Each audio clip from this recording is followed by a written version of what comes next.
Been absent for a little while, and in being absent for a little while, we have kind of missed out on some things in the month of July. But we wanted to come back and do one more episode before the Blair Centennial to kind of give you a rundown of some of the events that are going to be taking place, talk to some of the people that are going to be participating in these events. It's a wide range of events that we're going to be looking at and that are going to be offering to the public. So we want to provide at least some sort of a taste and a guide for people that want to try to attend, or if you're trying to decide what you want to attend or what you want to see virtually and all of those kinds of things. This is your opportunity to kind of get a little preview for what's going on.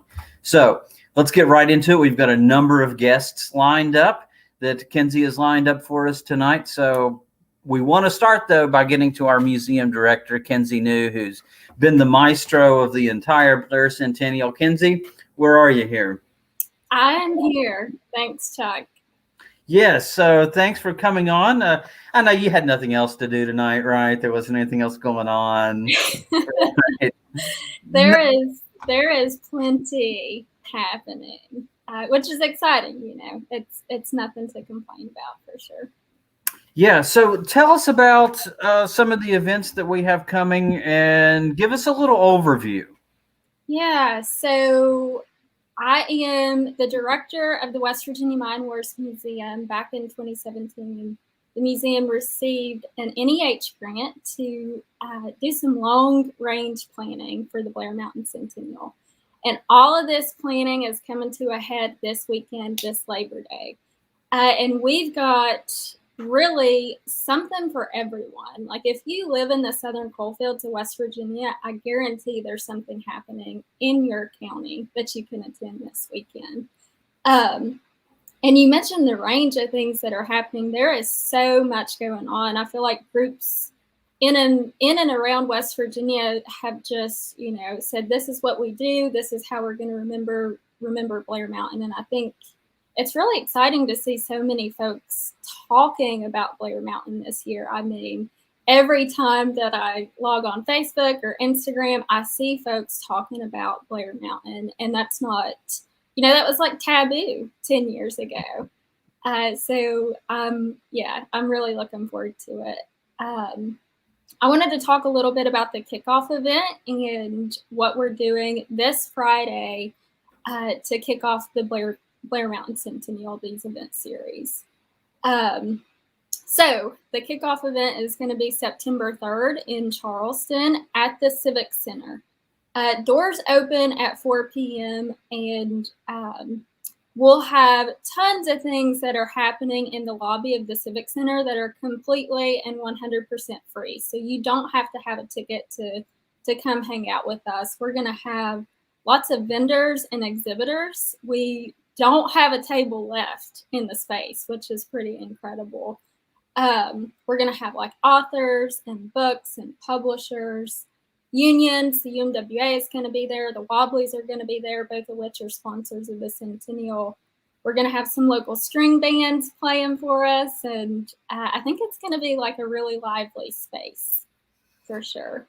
Yeah, now aren't there going to be some booths there that people can stop and get their pictures taken or some of that nature?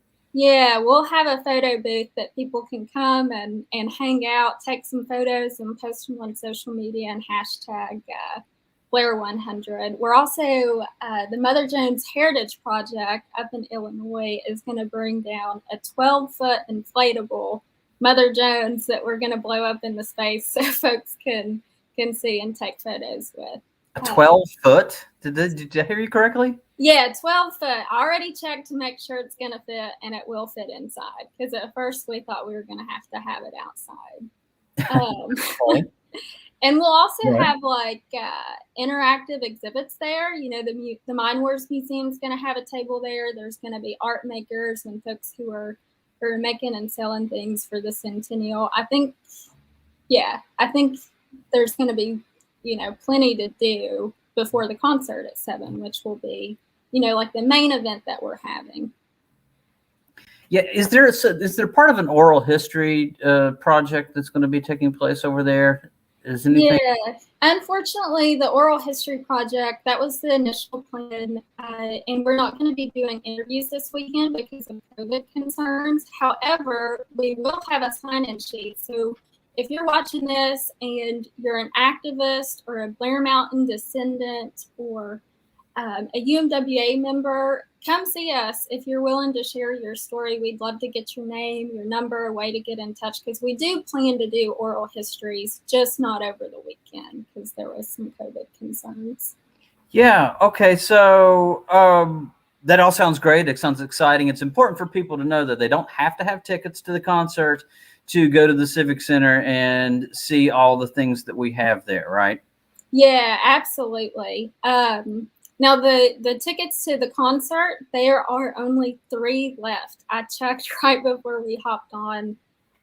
So ticket sales are really limited because of COVID. So masks are going to be required for this event. And if folks come and they forget their mask, no worries. We'll have one for them to pick up at the registration desk. And we request that folks, maintain a 6-foot physical distance from those who aren't in your party. But the good news is if you can't wear a mask for any reason, or you're feeling sick or just can't join in person, we do have plans to live stream the event on multiple platforms. So if you go to blair100.com/events/kickoff, there will be 4 links there for you to click and find a way to live stream the concert that will start at 7 p.m. on Friday. Okay, good. And I want to briefly mention before we run through our guests here, we've got a number of other events that are coming up that aren't necessarily in Charleston, or aren't maybe the people might overlook if they're not in the area. If you're in Huntington, for example, they're going to have a Labor Film Festival at Marshall University, I believe at the Joan C. Edwards Performing Arts Center. So that's going to be going on Thursday evening. And then Friday, I don't think we're going to have any UMWA guests. They're not going to be able to make it tonight. But the United Mine Workers is going to be marching the entire route from Marmet to Blair. They're going to start at 8 a.m. on Friday morning in Marmet. I believe they're going to be easy to find if you want to go there and be a part of it. And I think that they're just going to let people that want come and join them. There's going to be a police escort. They're really doing it up properly. I hear you're marching the full 50 miles. Is that right? Yeah, you hear incorrectly. Yeah, I'd like to march the whole 50 miles, actually. But unfortunately, I've got a number of talks that I've got to be a part of. And we'll talk about some of those. I think people should also know if they stop at, for example, Chief Logan Park, there's an exhibit there, photographs, I believe, about Blair Mountain. Also, they're having a Blair Day at the Beckley Exhibition Coal Mine. So there's things in Beckley, there's things in Logan.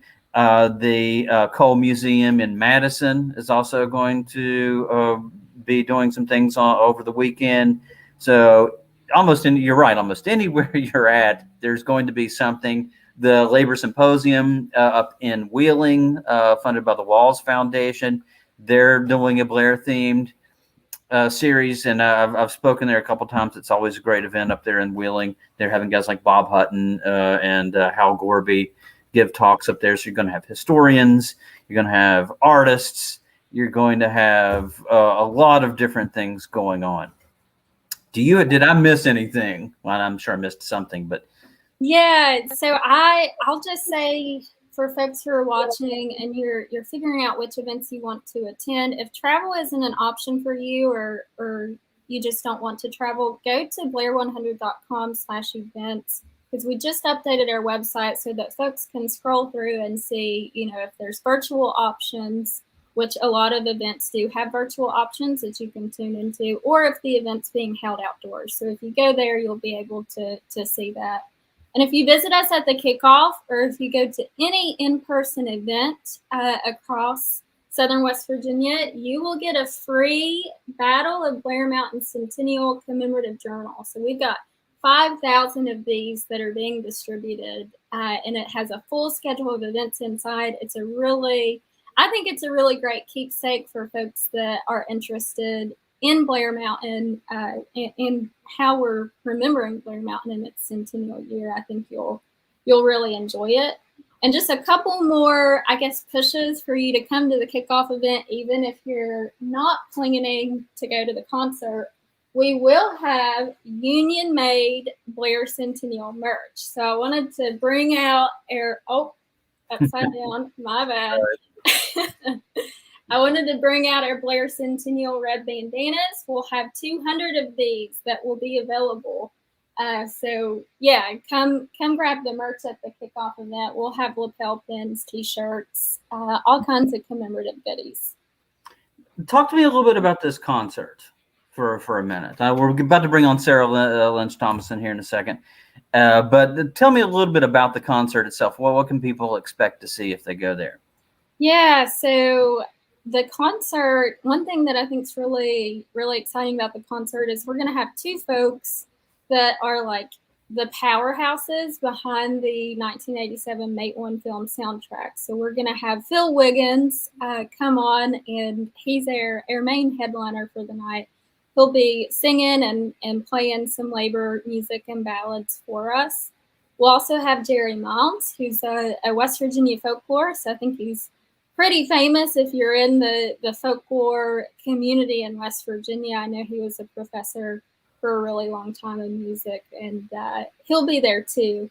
And they'll be joined by Heather Hanna, who is also a songwriter. She's a third generation harmony singer from West Virginia.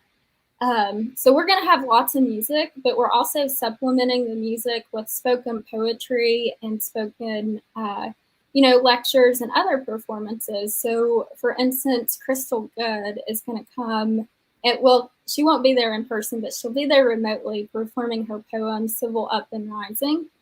And we'll have Doris, or Lady D Fields, come and join us, and she's going to be talking, giving a little lecture, and sharing some memories of her father, who migrated from Alabama to work in the coal mines, and he spent 40 years underground in the Cabin Creek area. And she actually has memories of the folks who were producing Make One, John Sayles and Maggie, visiting her home and talking to her dad out on the porch. She said she wasn't allowed to be out there while they were having those conversations. So I think it'll be really fun to hear. We'll also have Emily Hilliard, who's representative of the Humanities Council, our state folklorist, and we'll also have Saro Lynch-Thomason, who is the founder and producer of Blair Pathways. I won't give too much away from her since we'll have her on tonight, but I think the concert's going to be a lot of fun. It's going to,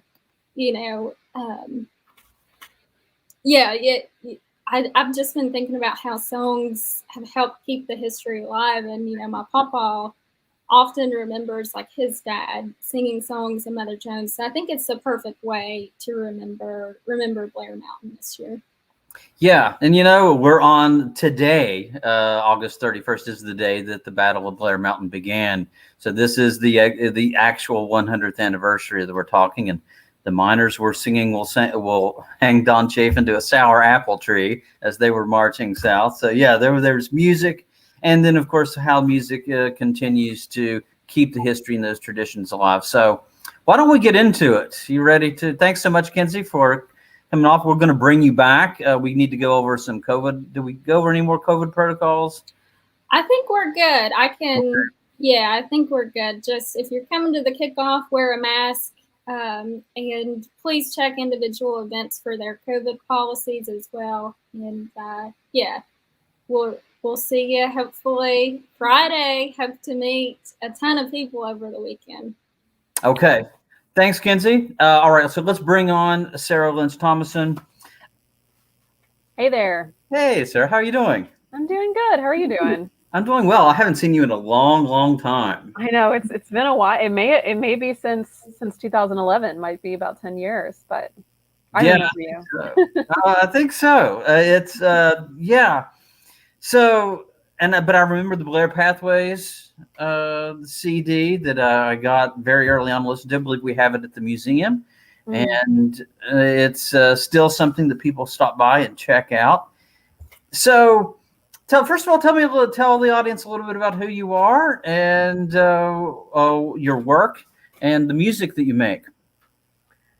Sure. So I'm a folklorist and musician, and particularly love to study traditional song and ballads from Appalachia and how those songs made their way over here from the British Isles and elsewhere. And a big focus for me is labor songs, and looking at the ways that songs can tell us about our history, and that how we can learn our own radical history through the music that people have made before us. So, to that end, I have a lot of different projects, and I can talk about their pathways in a second. But a current project I have going on is called Songs That Speak. It's a YouTube channel, and I produce videos about once a month that are looking at the history, folklore, conflicts behind traditional songs. And sometimes those songs are old ballads, and sometimes those songs are recently I did an episode on the history of Which Side Are You On, which is a very famous Union anthem that came out of the Eastern Kentucky coalfields, written by Florence Reese back in the 1930s. So I'm all about the ways that music, kind of in historic music from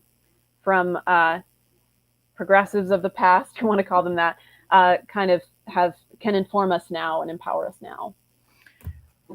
So you've got your YouTube channel, and I would encourage people to check that out.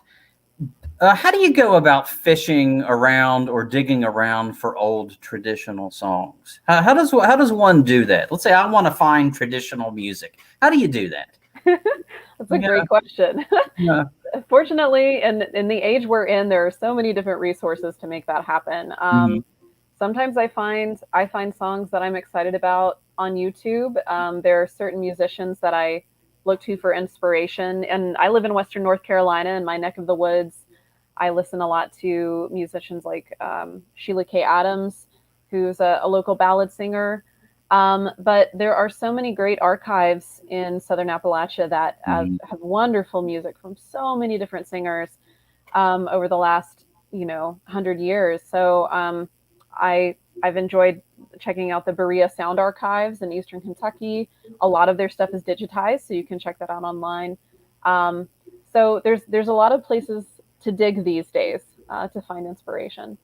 Speaking of digging these days, we have at Southern, at our Williamson campus, and I just recently found out about this, a professor that was there in the 70s went and recorded all kinds of music from old-timey musicians that were in the Williamson Tug River area. And nothing's digitized. It's all just there, and I don't think anybody's ever looked at it, but it might be something that you want to look into in the future, or somebody look into in the future. It's just kind of there. That's I haven't wonderful. even begun to get to it, but I think there are a lot of places like that throughout Appalachia where somebody 20, 30 years ago recorded a number of things, and it just goes into an archives, and the kinds of get forgotten about until somebody stumbles along them. Absolutely. So yeah, I'm really glad you're doing that kind of work, and that's important work because it's art, but it's also history. It's also preserving culture, and I think that's significant. So you also did an album on the 100th anniversary of women's suffrage, correct? Yes. Yeah. Last year I released, this was a collaborative album with Sam Gleaves, who's an amazing multi-instrumentalist, musician, and singer from Virginia. And we created an album called I Have Known Women. And it's all songs written by Cy Khan, who, if you don't know Cy Khan, I recommend looking him up. He was a union organizer for much of his career, particularly working in textile mills in the Southeast. And he's also been writing songs for decades and decades.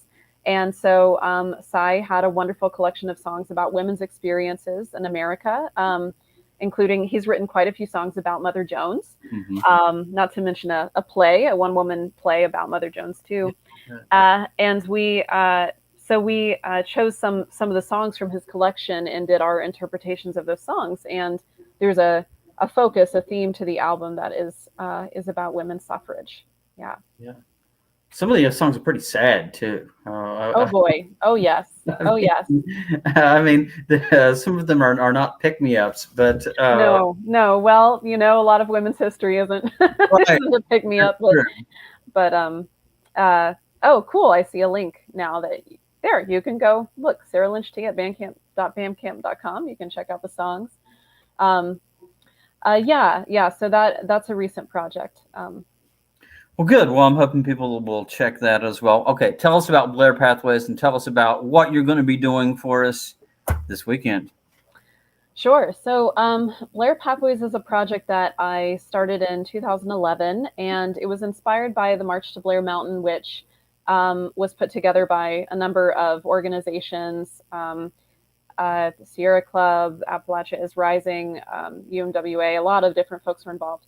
And this march, like what's happening this weekend as well with the UMWA, it retraced the march from March to Mingo, as they called it then, from Marmette to Blair Mountain. And on this march, it took about 5 days for us, and we were trying to draw attention to the plight of Blair as, needing to be preserved as a historic site. And we used song quite a bit to kind of keep ourselves going and to make ourselves feel safe at times when we weren't feeling incredibly safe. And so I got interested in what kinds of songs the miners were singing 100 years ago during the mine wars, what music was keeping them going. And so I started doing research, and that research was anywhere, looked like going to the Library of Congress, looking at some online digital resources, also using a fabulous book that I recommend people checking out called Coal Dust on the Fiddle by George Corson. And this is a really amazing collection of union, mostly, union-oriented songs that were created in the 30s and 40s that were fortunately recorded and documented in the Southern Coalfield. So I found these songs that thematically, that were either directly from the West Virginia coal wars or were from other coal wars in the region. And I found ways to tie them thematically to what was happening in the West Virginia mine wars, kind of starting around 1900 up to 1921. And then I had contemporary artists do covers of these historic songs, some of which actually were originally poems and really had never been recorded before as songs. So that was all put into a CD, which is called Blair Pathways. And each track on that album, it has a historic narrative, has an essay with it to kind of take you, take you slowly through the different themes and the different important moments of the mine wars. And there's also a map that goes along with it too, so you understand where different events were happening. So that's Blair Pathways. And this Friday for the kickoff event, I'll be starting off the event by talking a bit about how strikers and unionists used music and song during the mine wars. And so I'll be singing some samples. I'll be taking us through some different parts of the mine wars and singing some samples of songs that were being sung during the mine wars. There's a song praising Mother Jones. There are songs about guerrilla warfare, about trying to fight the gun thugs and the Baldwin Felts agents from under the cover of trees, and just looking at the ways that people use these songs to survive. Okay, well, great. I'm looking forward to seeing you this weekend, and I'm so glad that you were able to participate. And also 10 years ago, I remember that quite vividly, like I'm sure you do. And it brought so many people from all around that came a part of something like a mine wars renaissance. I think that the people got interested in it and people began contributing from a lot of different fields and places. And we're so glad that you were able to contribute to that huge body that's been growing over the past decade. So I'm glad that it's kind of brings it full circle that you're coming back here 10 years later. So we're thrilled to have you. And I'm going to move on to our next guest. Sarah, thanks so much for joining us. And, I look forward to hearing you on Friday. Wonderful. Yeah, I'm really looking forward to this weekend. Thanks. Okay, thanks a lot for coming. Mm-hmm. Okay, our next guest is Sidney. How's it going? Hey, Sidney, how are you? Oh, now, not too bad. We've got a number of different panels coming on here over the course of the weekend, ranging from a lot of different titles, and one of them is about the legacy of the red bandana. And how that plays into contemporary activism. And I see you got your bandana on here, got the collars going. So Sidney, tell us a little bit about who you're with, and you're going to be a part of this panel discussion, correct? Who's going to be on this panel? Tell us about the panel. Sure. Well, for starters, I work with the Steel City John Brown Gun Club, based out of Pittsburgh. We're a community defense formation aimed at empowering and defending poor and working class communities, just sort of on a ground level basis. And what that means in practice, community defense looks a lot of different ways in a lot of different contexts. I'd argue that, mutual aid work can be seen through a lens of community defense. Fighting food insecurity can be a form of community defense. Helping provide medical aid where it's missing. I think, in the last, year and a half, we've all gotten a good look at how adapting to and helping protect our neighbors from the coronavirus is absolutely a form of community defense.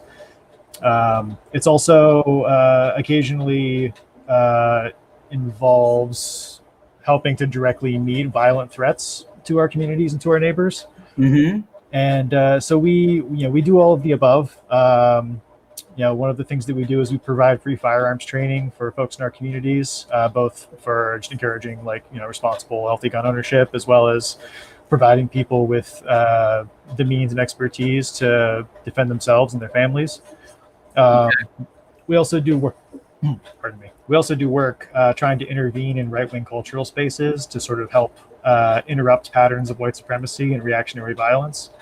For us up here, what that's mostly looked like is interfacing with and forming relationships with more moderate right-wing militias to try to pull them away from extremism and encourage them to understand Black and brown folks and queer folks and other targeted minorities as members of their community that they have responsibilities, to, if they're going to frame themselves as, defenders of much of anything.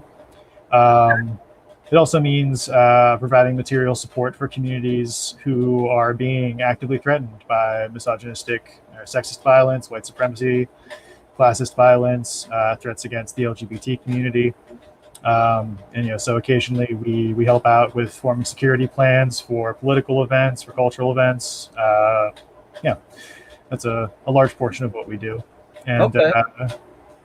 We're going to be participating in a panel discussing the history of the red bandana coming up this Saturday. We're very excited about it. It will be 7 o'clock to 9 o'clock. So I have a couple questions for you here.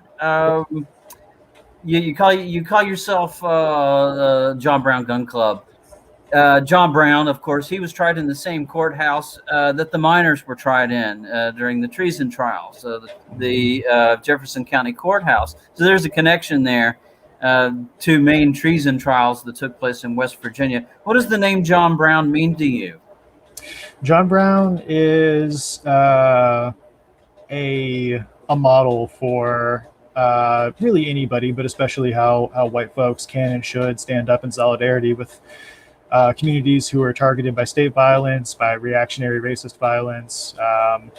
We're very interested in situating ourselves in a historical continuity. Especially like me myself, I'm a white settler on this land, which I feel lays ethical considerations on me that I need to take seriously. And so I look into the past for instances when people who come from some of the same places, that my family comes from, have broken with the hierarchies that rule our society, often very unjustly, to stand up next to their neighbors who may not look like them. John Brown is obviously our namesake. We take a great deal of influence from him. We also look at the Coal Creek War, where predominantly white coal miners who were in armed insurrection against the coal company freed Black prison laborers who were being forced into the mines as sort of forced scabs. Yeah, them, clothed them, and helped them escape the penal system. The Young Patriots, who were a group in the 70s, mostly displaced Appalachians who had ended up in Chicago, and they ended up becoming politicized and fighting alongside the Black Panthers and the Young Lords. And Blair Mountain looms pretty large in that history as an instance of communities coming together to stand up against oppression, even if it means taking up the gun. So it's a meaningful symbol for some of the bravest and most commendable parts of the history that I can connect myself to. Yeah, is that connects itself to the red bandana? Is that what the symbol of the bandana means to you? Yeah. Yep. Yeah, it's a marker for us of identifying ourselves with that history, and it's also been a teaching tool in the field. I've been at Second Amendment rallies, surrounded by hundreds, on occasion thousands of right-wing gun owners, and had people, maybe from the region, recognize the red bandana and start up conversations. It potentially opens doors for explaining to these folks, or trying to help them understand that this is history that they have access to as well, if they're willing to stand next to their neighbors no matter what they look like. Mm-hmm. Well, I have found in my own activism that Blair Mountain, it has been a common ground that you can find in a way that you can reach across the aisle, so to speak, to use that language, or to get people to open their minds a little bit and to talk more on an even plane. And so it's good to see that you're reaching out to people. I think that's important. I think it's important to talk about this continuing legacy.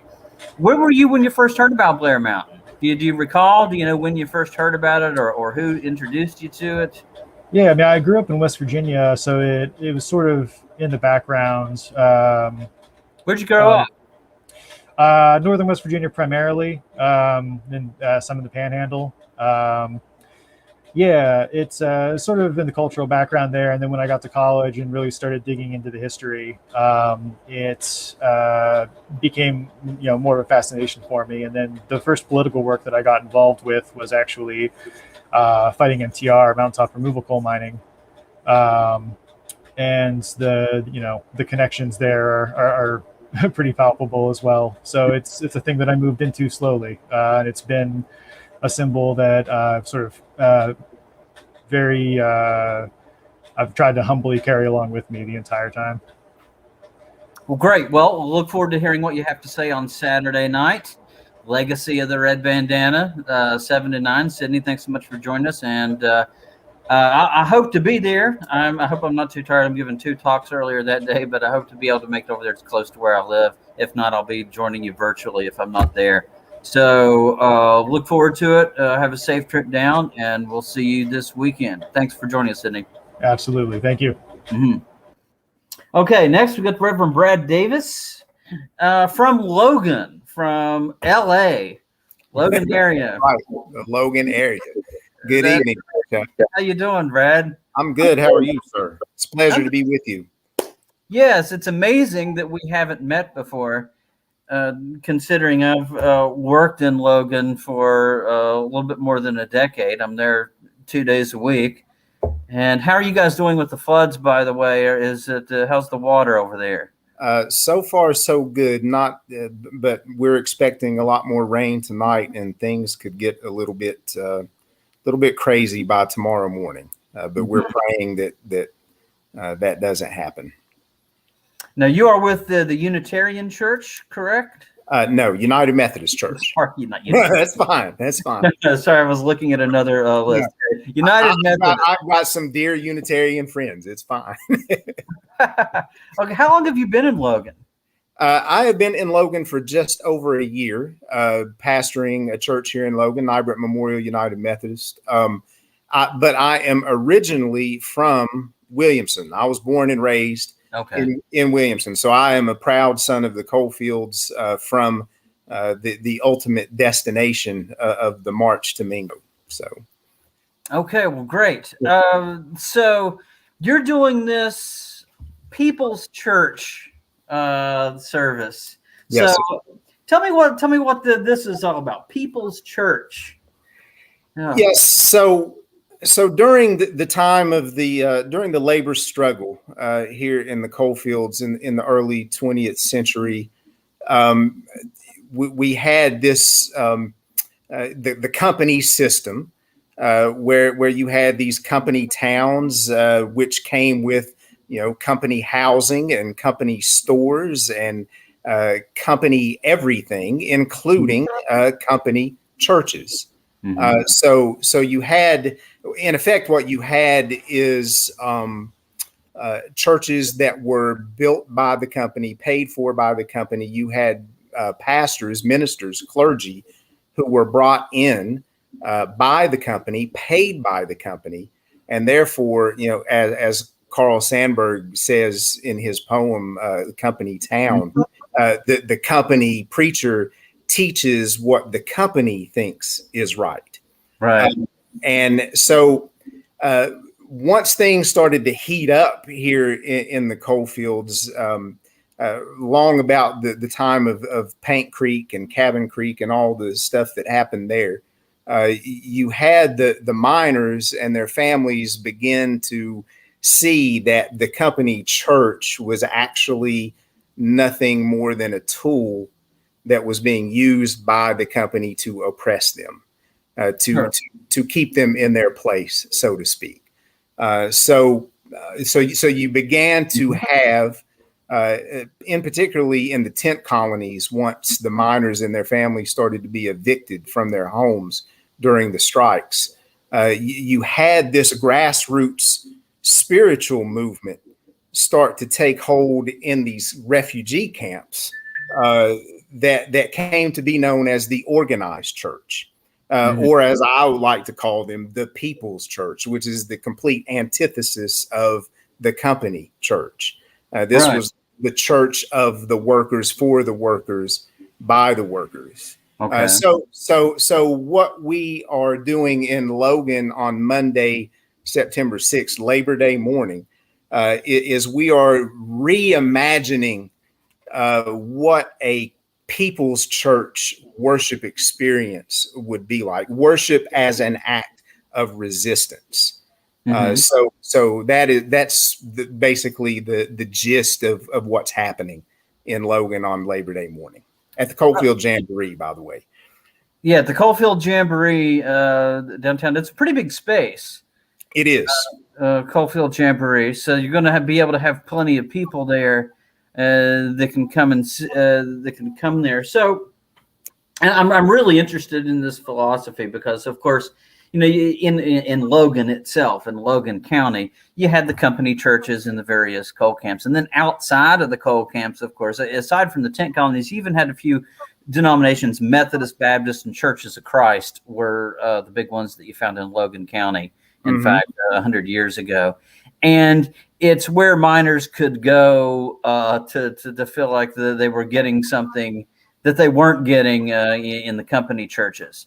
A different kind of worldview regarding economics and the way their attitude should be towards that. And I think what's interesting is that a lot of those different groups, who, whether you're talking Methodist, Baptist, Church of Christ, and there's a ton of different Protestant varieties in southern West Virginia. Obviously, as you know, you can drive 5 miles in any direction from your home, right, and find all kinds of them.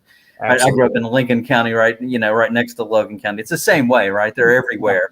Yep. And there may only be a slight difference in doctrine between one church and another church. It's right across the road from one another, but nonetheless, there are these to the people who live there and attend the churches, those differences might feel profound, even though to an outsider they may look almost identical. So evangelical is a word that I think gets thrown around a lot, and it gets, I think, oversimplified a lot. Do you think that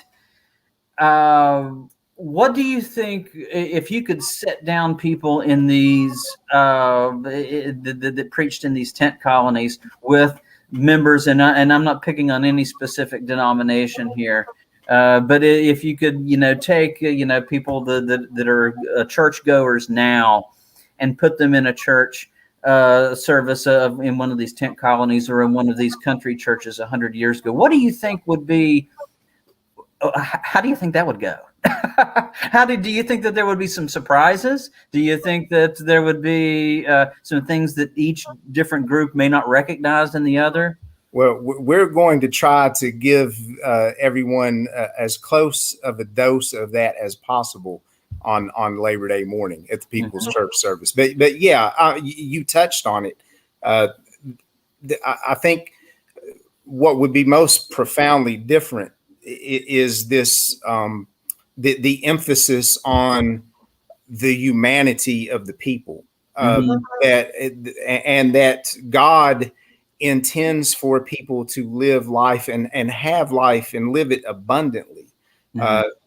And I think that the main difference in between the company church and the People's Church is the company church was reinforcing this gospel of the company, that the people were somehow disposable machinery that was just used to make more profit for the company. Whereas now they are in these tent colonies or in these small little country churches, that they're hearing a message that is quite different, a message of liberation, a message that a gospel that says you are not what the company says you are, that you are a precious, beloved child of God. You are a human being made in God's image, and you deserve to have life and have it more abundantly than what the company is doing for you. So I think that is the main difference that you would see. And I think you can draw a line between that context and the current context in which we're in, because I think we are living with the residue now of the company church, where it's this message of personal salvation, and everything is spiritualized to the point where the conditions of humanity and the conditions of creation isn't our concern. We should just be satisfied that we are saved and that we're going to heaven, and not care that the world around us is going to hell. Whereas, this very liberative gospel message, good news, which is what evangelical means, we are bearers of good news, is that that we have a responsibility to affect change around us whenever people are being oppressed by systems and structures in the society that we live. There's a lot of echoes of liberation theology in some of the things that I'm hearing from you. From the movement that comes out of Central and South America, and that is there any particular writer or preacher or someone that if someone is interested in delving into these concepts further, that you might recommend? Yeah, absolutely. I think you probably would have to start with Gustavo Gutierrez, who is recognized basically as the kind of the godfather of liberation theology. Dr. James H. Cone, who was the one who really pushed forward Black liberation theology in the late 60s and early 70s.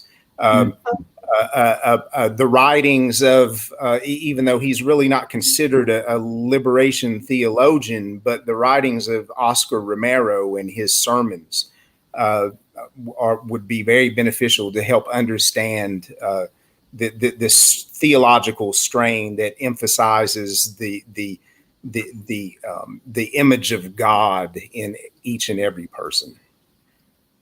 Okay, well, great. That'll be certainly interesting. That's in Logan on is it Sunday? Monday morning at 11 a.m. at the Coalfield Jamboree. At the Coalfield Jamboree Monday morning. And you were correct. I'm sorry, I didn't mean to interrupt you, Chuck, but you were correct that it's a very large space. It's 1,100 capacity in there, which means that there is going to be plenty of room for folks to spread out and space out and use that built-in protection to your advantage. We are asking that folks mask up as well, and we will have masks at the door for folks that maybe forgot theirs when they're coming in. Okay, great. So another great and unique event. So I hope people will get down there and check that out. Go to that, and then they can stop by New Era Bakery, get a donut, and head to Racine for the final. Right. Or a Bismarck. Yeah, right. Yeah. I try to stay as much as I like New Era. I try to stay away from there because. Hey, listen, but working 2 blocks away is not the most beneficial thing in the world. Yeah, I know. I feel my cholesterol going up when I walk by. It's a great place, though. Great place. I love it. It's fantastic. Yeah. Yeah. Well, thanks so much for joining us and for being a part of Blair 100. So take it easy, and we'll see you, or hopefully on Monday. Thank you, Chuck. It was a pleasure being with you this evening. Yeah. Thank you, Brad. Okay.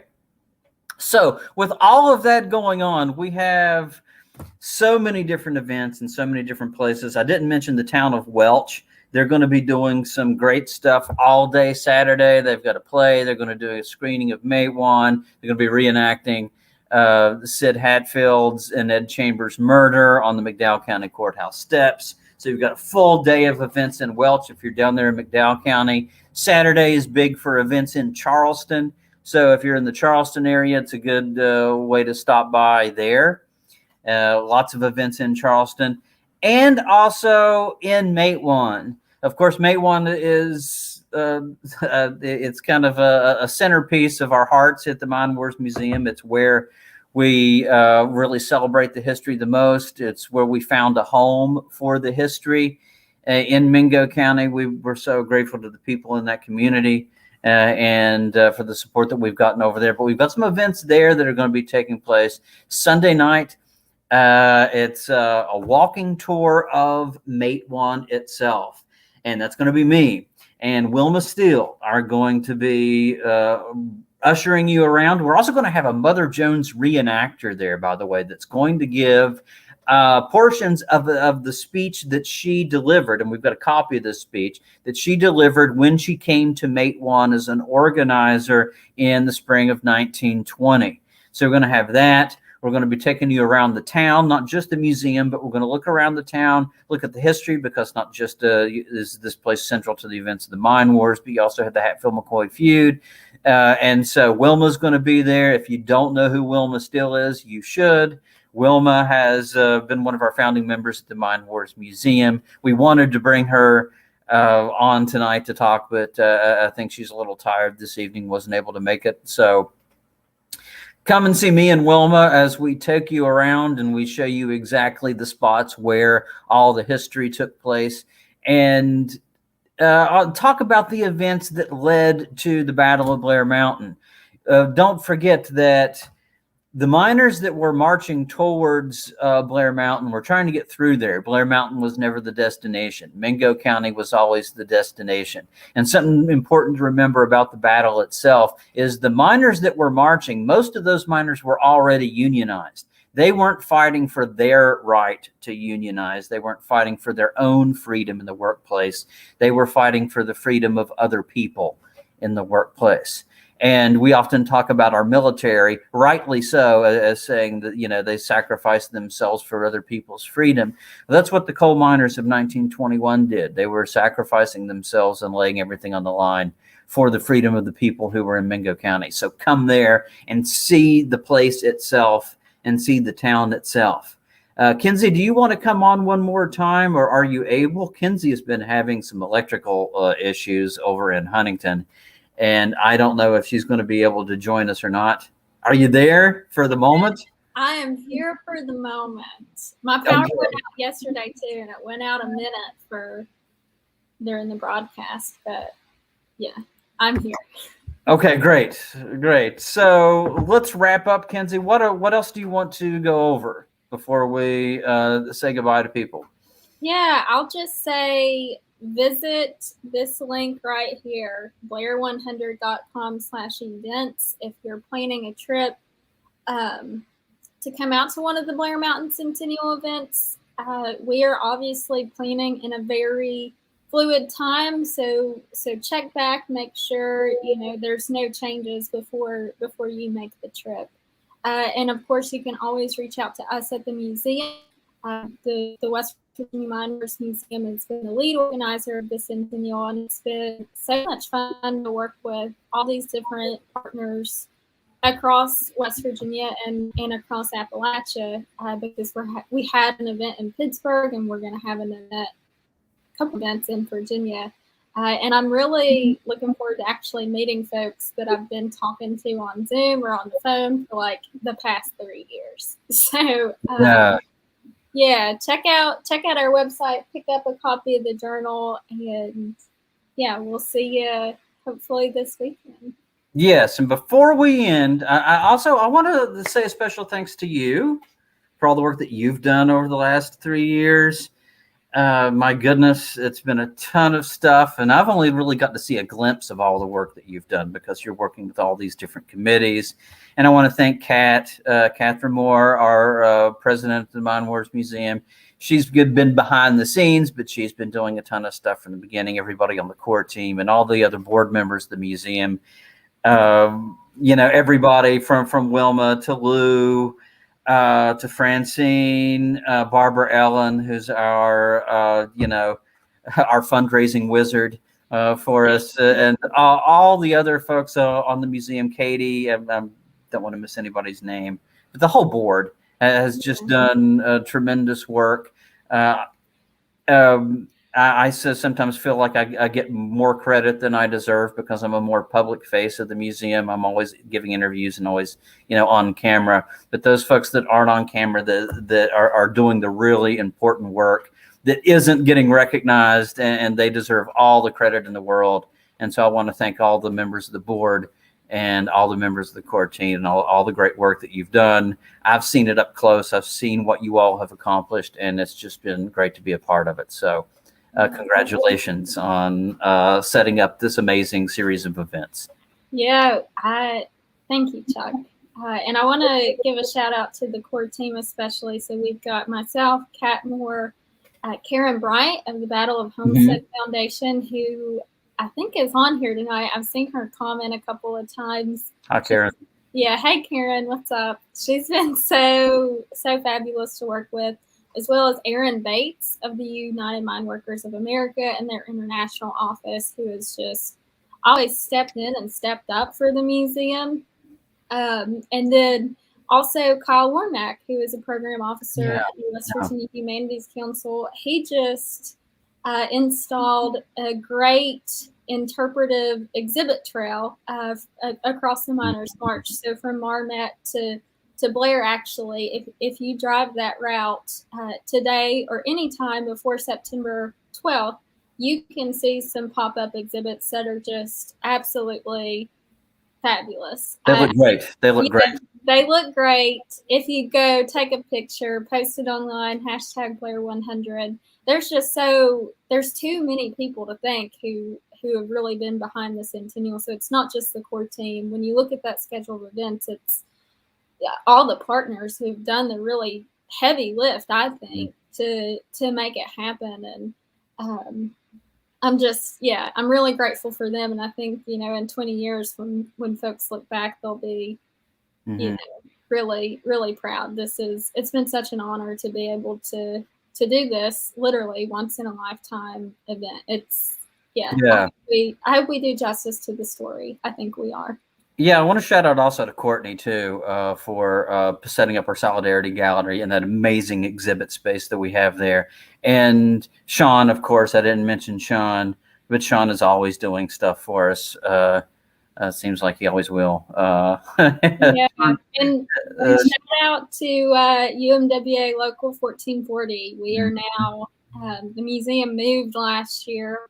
A year ago, we opened in our space and had a virtual opening, and 1440 is our nearest and dearest partner. They're the heartbeat of the town of Matewan, I think, and couldn't say thank you enough to those guys. Yeah, and to anybody we didn't mention, Thanks. If I missed anybody's name, I'm sorry about that. It's not intentional. I'm not trying to leave anybody out. But it's such a collaborative process, and I just hope people realize how many people are involved and how much work has been doing. People from so many different counties. I don't think there's ever been any event that is being celebrated across so many different counties and so many different places simultaneously in the history of West Virginia. You couldn't even get this much enthusiasm for Mothman. So I mean,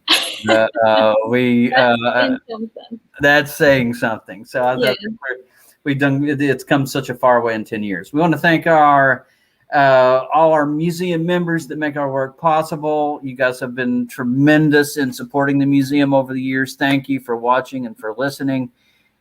We couldn't be here without you, and we love the encouraging emails that you send us, almost as much as the donations.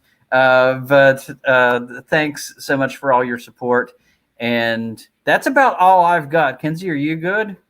I'm good. I'll say thank you, Chuck. This is your last episode for Mind Wars Forum. It is my last episode of Mind Wars Forum. Yes, I'm retiring after this one. Yeah, we'll continue the project. Thanks for midwifing this program. I hope folks enjoy it. well, being a good Mind Wars Forum midwife was a goal. So, but thanks a lot, Kenzie, and thanks guys for watching. And I think we're out. We're good. Good night, y'all. Okay, good night, everybody.